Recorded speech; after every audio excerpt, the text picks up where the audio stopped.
Chers amis, c'est un bien curieux constat que celui auquel nous sommes amenés aujourd'hui. D'un côté, jamais l'intelligence technique et productive n'a été aussi puissante. Les progrès scientifiques et techniques sont inouïs et nous en profitons tous. Mais d'un autre côté, l'incapacité de l'homme à réaliser par ses seules forces son bonheur, le bonheur de chacun et celui des communautés humaines, est chaque jour plus évidente. D'un côté, une efficience fulgurante qui suscite une attraction irrésistible. De l'autre, une incapacité radicale à rendre les hommes heureux et qui conduit au désespoir. L'un des signes les plus en plus voyants de cette incapacité est l'impossibilité de vivre dans l'unité. Il n'est pas besoin d'être déclinologue ou collapsologue pour reconnaître que le monde humain aujourd'hui se disloque. Partout, l'unité entre les hommes, celle des sociétés humaines, petites ou grandes, d'un genre ou d'un autre, est abîmée, menacée, voire brisée. C'est vrai pour les sociétés politiques, qui se fragmentent sous l'effet de multiples facteurs, qu'elles soient de constitution récente ou ancienne.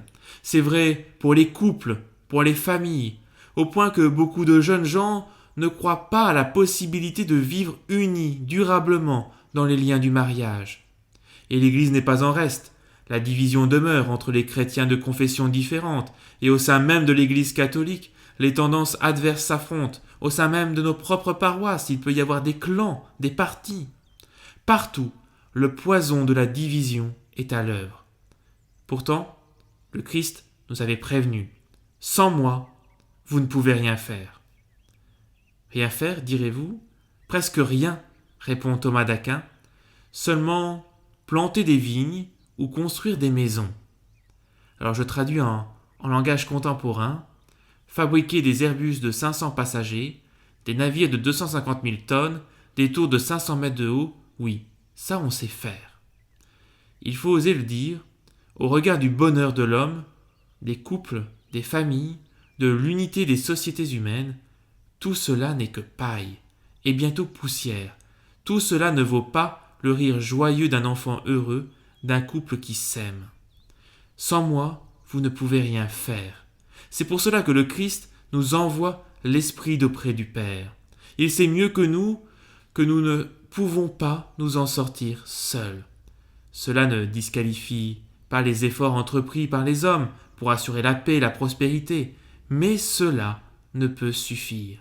Sans l'aide de Dieu, la force qui vient de Dieu, les lumières qu'il nous donne, si nous voulons bien les demander, nous ne parviendrons pas à établir la paix, à fonder des familles heureuses et durables, à être heureux de vivre ensemble. Nous ne viendrons pas à bout de la violence qui se répand partout, de l'obscurcissement croissant des consciences, des ténèbres qui envahissent le monde. Nous avons besoin de l'Esprit Saint.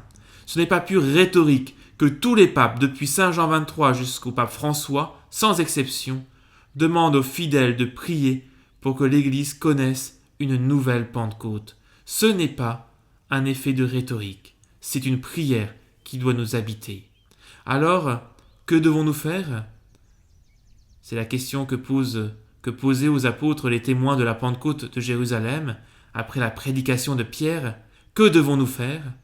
C'est celle que nous nous posons aujourd'hui, et Pierre répondait à ceux qui n'étaient pas chrétiens, « Faites-vous baptiser ».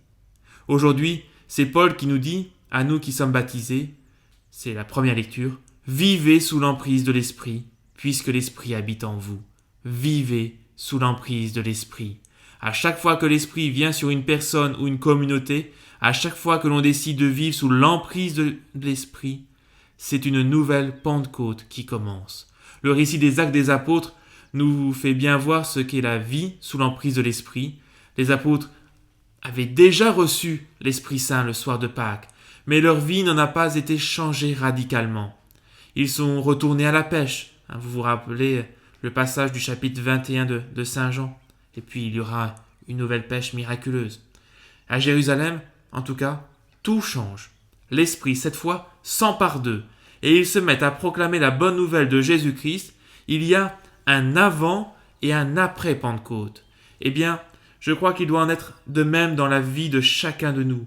Il faut demander à Dieu que l'Esprit nous transforme radicalement, qu'il y ait aussi un avant et un après dans notre vie. En principe, bien sûr, c'est le sacrement de la confirmation qui réalise cela. Nous devenons le temple de l'Esprit. Mais nous pouvons aussi enfouir ce don reçu lors de la confirmation et retourner à la pêche comme les apôtres. Depuis Pâques, à maintes reprises, nous avons été invités à retrouver le don de notre baptême. Vous vous souvenez pas, par l'aspersion de l'eau bénite, à chaque fois, nous le faisons en souvenir de notre baptême. Aujourd'hui, il nous faut renouveler l'engagement de notre confirmation. L'Esprit nous a été donné et nous sommes renouvelés en lui. Mais il faut que nous voulions vivre sous l'emprise de l'Esprit. C'est ce qu'il nous faut demander aujourd'hui. Et d'abord, chacun pour soi, sans égoïsme, mais aussi pour les uns et les autres. La nouvelle Pentecôte doit commencer par nous, et c'est cela qui rendra efficace notre prière d'une nouvelle Pentecôte pour l'Église. Car, rappelons-nous, sans l'Esprit Saint, le Christ est d'une époque révolue. L'Évangile est lettre morte, l'Église une simple organisation, la mission de la propagande, le culte n'est que du théâtre, et l'agir de l'homme une morale d'esclave. Mais avec l'Esprit Saint, alors le Christ est présent, l'Évangile est la parole divine, l'Église est une et sainte, la mission fait grandir le royaume, la liturgie est un mémorial, l'action de l'homme devient divine. Alors oui, viens Esprit Saint, viens en nos cœurs, viens dispensateur des dons, viens Esprit de lumière, Esprit de sainteté, Esprit de force, Esprit de sagesse. Oui, viens Esprit Saint, viens en moi, viens en chacun de nous, que l'Église vive une nouvelle Pentecôte, que nous la vivions déjà nous-mêmes. Amen.